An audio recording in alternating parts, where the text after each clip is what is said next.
Hello friends, welcome on my YouTube channel. Let's study about motion, force and laws of motion. Let's study about it.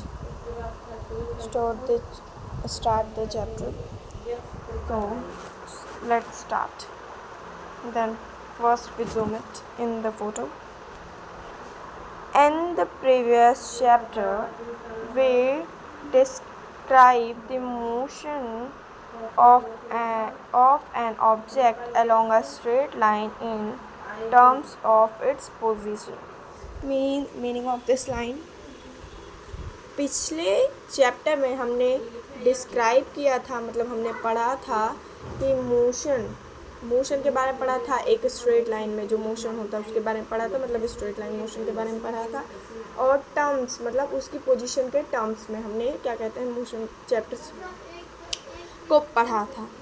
अब हम आगे देखते हैं velocity and acceleration. जैसे कि velocity के बारे में हमने पिछले चैप्टर में पढ़ा था, एक्सीलरेशन के बारे में हमने पिछले चैप्टर में डिस्कस किया था। We saw that such a motion can be uniform और नॉन यूनिफॉर्म। हमने देखा था कि मोशन दो टाइप्स के हो सकते हैं। मोशन जो है दो टाइप्स के हो सकते हैं। पहला, या तो मोशन यूनिफॉर्म होगा और दूसरा या तो मोशन नॉन यूनिफॉर्म होगा।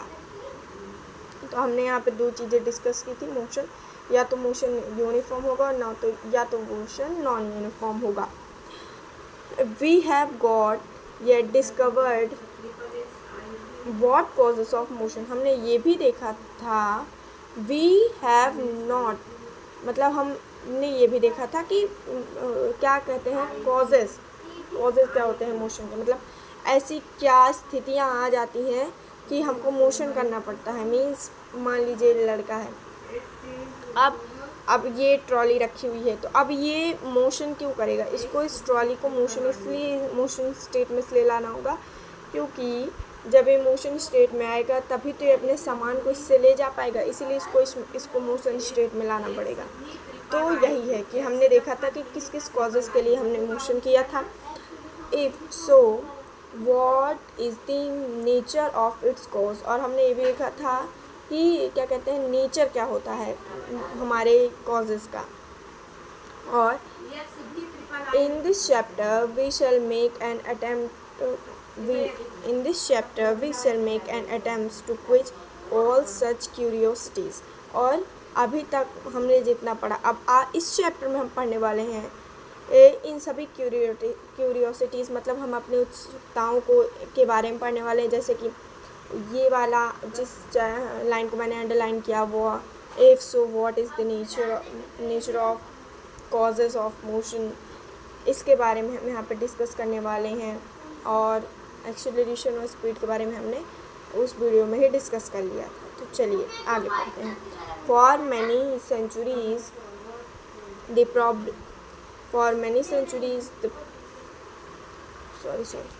चलिए स्टार्ट करते हैं। For many centuries, the problem of motion and its causes has puzzled scientists and philosophers. इसका मतलब बहुत समय पहले जब हमारा टाइम जो है बहुत पीछे था, तो क्या कहते हैं ये प्रॉब्लम्स, कैसी प्रॉब्लम्स, मोशन और उसके कॉजेस से रिलेटेड प्रॉब्लम्स जो एक पज़ल की तरह थी। पज़ल मतलब जानते ही होंगे आप, एक पहेली की तरह थी। किसके लिए थी? किसके लिए पहेली की तरह थी? साइंटिस्ट और फिलोसफर्स के लिए मोशन एंड इट्स कॉजेस की ये चीज़ एक पहेली की तरह थी। A ball on the ground when a small hit does not move forever. उनके मन में ये सवाल उठा था, फिलोसफर्स और साइंटिस्ट के मन में, कि अगर हम बॉल को एक हिट मारते हैं, मतलब मान लीजिए ये है एक लड़का, ये लड़की लड़का जो भी आप मानो मान लीजिए, अगर ये अपने पैरों से बॉल को हिट करता है, स्मॉल हिट देता है, तो आगे जाके एक टाइम बाद रुक जाती है। तो ऐसा क्यों नहीं होता कि ये जब लड़के ने क्या कहते हैं बॉल को हिट किया तो ये कंटिन्यूसली मूव करती रहे, मतलब रुके ना। ये ऐसा क्यों नहीं होता? ऐसी क्यूरियोसिटी या फिर ऐसी पज़ल में फंस गए थे हमारे साइंटिस्ट और हमारे जो हैं फिलोसफर्स। तो आगे देखते हैं क्या हुआ। Such observations suggest that rest is natural state of an object. इस ऑब्जर्वेशन से उनको पता चला, मतलब इस ऑब्जर्वेशन जब उन्होंने इनके बारे में सोचा तो उनको पता चला कि ये जो है रेस्ट वाला सिचुएशन, ये ऑब्जर्वेशन हमको सजेस्ट करता है, रेस्ट वाला सिचुएशन हमको सजेस्ट करता है कि जो हमारा रेस्ट है वो एक नेचुरल स्टेट ऑफ ऑब्जेक्ट की। नेचुरल स्टेट मतलब ये एक नेचर है ह्यूमन बीइंग्स का, ह्यूमन बीइंग्स का नहीं, मतलब पूरी स्टेट, जितने भी स्टेट है उनका ये नेचर है। अगर मान लीजिए नेचर कैसे है इसको हम समझते हैं, मान लीजिए एक बॉटल है, ये मान लीजिए एक बॉटल है, अगर आप इस बॉटल में मान लीजिए ये वाटर फिल्ड है, जाइए इसमें वाटर फिल कर देते हैं हम ब्लू कलर से, वाटर फिल्ड है इसमें वाटर फिल्ड है। तो जब हमारे पास यहाँ पे वाटर फिल्ड है तो जब तक हम इस वाटर से जो है हमारे इस वाटर बोतल को हम उठा के पानी नहीं पिएंगे तब तक क्या है हमारे मुंह में खुद चली आएगी नहीं। मतलब ये प्रकृति का नियम है कि जो हमारी ऑब्जेक्ट है वो हमेशा हमेशा जो हमारी ऑब्जेक्ट है वो हमेशा किस में रहेगी, वो हमेशा रहेगी तो रहेगी केवल रेस्ट में, जब तक उसके ऊपर कोई एक्सटर्नल फोर्स ना हम दे दें। तो आगे पढ़ते हैं। This remain the belief until Galileo Galilei and Isaac Newton developed an entirely different approach to understand motion। तो ये जो रिमाइंडर था इनके बिहाफ पर, बिलीफ पर ये गैलीलियो गैलीली और आइजैक न्यूटन ने क्या कहते हैं इसके बारे में अप्रोच, मतलब इस तक पहुंचने के लिए, इस पर पहुंचने के लिए, अंडरस्टैंड मोशन पे अपना मतलब स्थापित करने के लिए इन्होंने कुछ प्रयास किए। चलिए आगे पढ़ते हैं क्या हुआ। इन और everyday life we observe that some efforts is required to put an stationary object।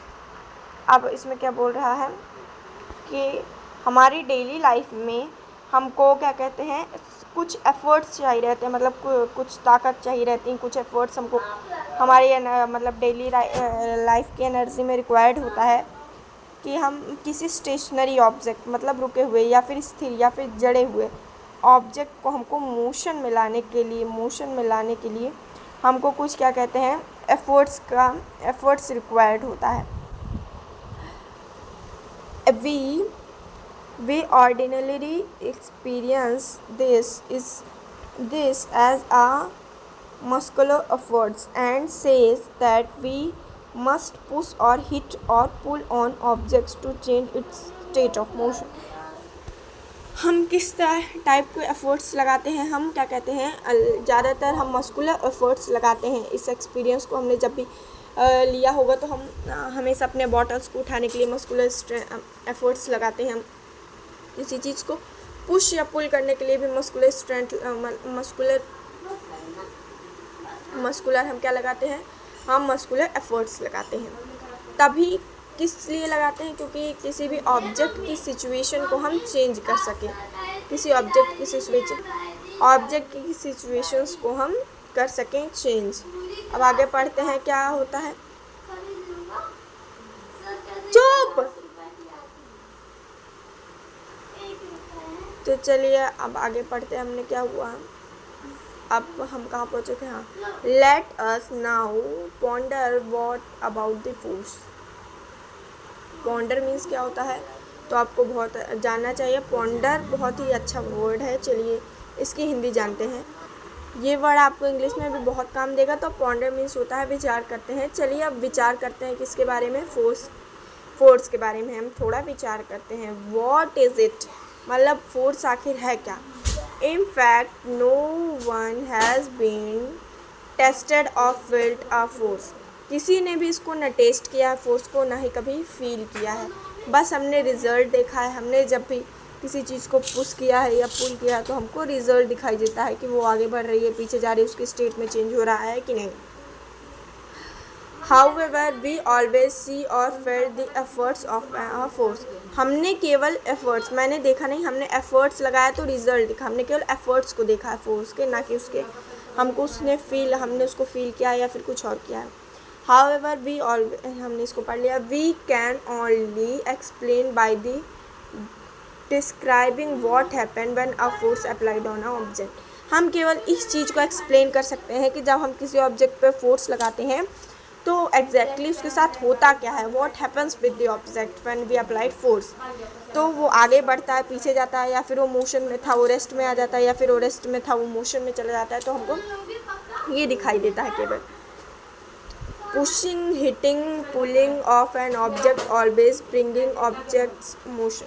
जब हम किसी कुछ ऑब्जेक्ट को पुश करते हैं, किसी ऑब्जेक्ट को हिट करते हैं, ये हमेशा, ये सब चीज़ें जब हमेशा हम करते हैं तो ये इससे ऑब्जेक्ट जो है हमेशा मोशन में आ जाता है। ये इस चीज़ों को करने से ऑब्जेक्ट कभी रेस्ट पे नहीं आता है, मतलब कभी नहीं, मतलब ऑब्जेक्ट मोशन में आ जाता है, रेस्ट में नहीं रहता है, उसकी रेस्ट की स्टेट है वो चेंज हो जाती है। They move because we make a force act on them. ये किस लिए मूव करती हैं, क्योंकि हमने इस पर फोर्स दिया है, ये फोर्स एक्ट किया है, इसीलिए ये मूव करती हैं। From your study in earlier classes, जैसे आपने अपनी अर्लियर क्लासेस में 7th 8th में पढ़ा होगा, 7th 8th में क्या पढ़ा होगा, you from your earlier classes you are also familiar with the fact that a force can be used to change the magnitude of velocity of an object। Means आप भी force के साथ familiar रहे होंगे, जैसे कि आप कभी धीरे भाग रहे होंगे, किसी फ्रेंड ने आपको पुश कर दिया तो आप जो है खूब तेज़ से भागने लगे, या फिर गिर गए अचानक से, तो हमारी मैग्नीट्यूड, वेलोसिटी के मैग्नीट्यूड में हमेशा चेंज देखने को मिलता है। That is to make the object move faster or slower. तो मतलब हमारा यही जो चीज़ है, ये हमारा फोर्स ही हमको क्या कहते हैं, ऑब्जेक्ट को फास्टर और स्लोअर करने के लिए रिस्पॉन्सिबल होता है, और to change its direction of motion, और फोर्स ही डायरेक्शन को चेंज कर देता है। जैसे कि मान लीजिए ये है एक लड़का, इस लड़के का नाम दे देते हैं चिंकू, ये हमारे चिंकू भैया, अब मान लीजिए, और ये हमारे पिंकू भैया, चिंकू पिंकू भैया हमारे दो लोग, चिंकू भैया पिंकू भैया दोनों लोग बॉल खेल रहे थे, इन्होंने इनकी तरफ किया, इन्होंने इनकी तरफ किया, लेकिन तभी यहाँ से एक अचानक से खूब तेज़ से हवा चली और बॉल के ऊपर एक फोर्स अप्लाई किया, और बॉल जो है हमारी दोनों भैयाओं के तरफ से भागकर इधर आ गई। तो यही है, मतलब फोर्स ही रिस्पॉन्सिबल होता है हमारे ऑब्जेक्ट की स्टेट, मोशन और उसकी डायरेक्शंस को चेंज करने के लिए। केवल क्या, कौन सा रिस्पॉन्सिबल होता है, फोर्स। अब अगले वीडियो में अगली सारी चीज़ें हम जानेंगे। तब तक के लिए शुक्रिया।